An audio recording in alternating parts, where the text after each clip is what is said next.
A po tejto romantickej téme vás na chvíľu unesieme na festival superhrdinov. Spider-Man, Batman či Superman. Príbehy týchto záchrancov sveta nepohltili iba deti. Neverili by ste, koľko dospelých každý mesiac napäto očakáva ich ďalšie dobrodružstvá.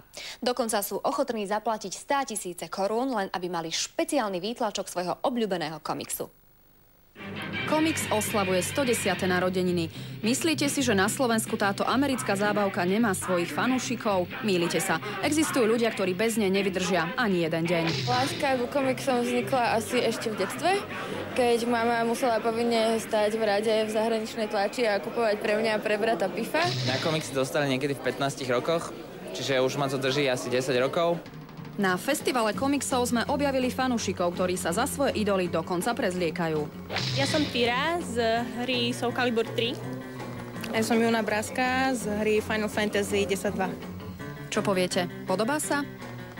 Ja som Woosh z Stampede, z anime Trigun. Toto je Kamikaze Kaito Žan, čo v preklade znamená Kamikaze zlodejka Žan. Každý mesiac svet zaplavuje čoraz viac a viac komiksov. Komiksov vychádza denne na 1000. Špeciálne v Amerike tam vychádza mesačne, neviem, niekoľko 100 sérií, čo je chore. A skutočne, keby to človek chcel všetko sledovať, tak asi sa zblázni.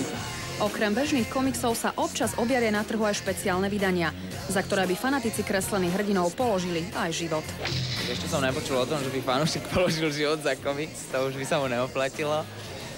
Čo ja viem, no, sú raritné komiksy, ktoré stoja ťažké peniaze. Väčšinou ich ani nevyberajú z originál obalov, čiže je to skoro až také, že zberateľský kúsok, skoro až snobské, že mám to vo vitrinke, nedá sa s tým nič robiť.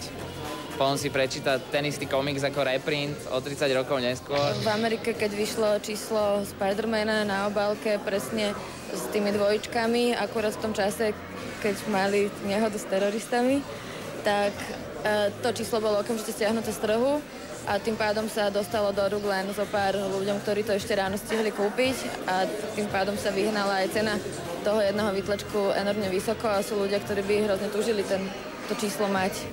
Samozrejme, tieto vydania sú oveľa drahšie. Prvý príbeh Batmana sa vydražil na aukcii za neuveriteľných 1,8 milióna. Dosť veľká skupina je tých, ktorí majú radi tú japonskú mangu a potom sú klasickí komiksáči, čo čítajú hlavne ten americký komiks, ale väčšinou sú predaje ovplyvniteľné filmom alebo televíziou. A jedna hádanka nakoniec. Čo myslíte, kto je najobľúbenejším hrdinom komiksov? Predsa Spider-Man. Kto vie prečo? Je to superhrdina, ktorý je tak blízky tomu reálnemu svetu, má svoje reálne problémy, nie je to žiadny nepremožiteľný Superman. Myslím, že tí fanúšikovia, keď by stretli toho tvorcu, radi by si s ním pokecali, pretože je to človek, ktorého diela čítajú už nejakú dobu. Chcel by ho spoznať ako človeka, pretože tie jeho názory a jeho tvorba je im blízka. V podstate cítia sa ako člen rodiny.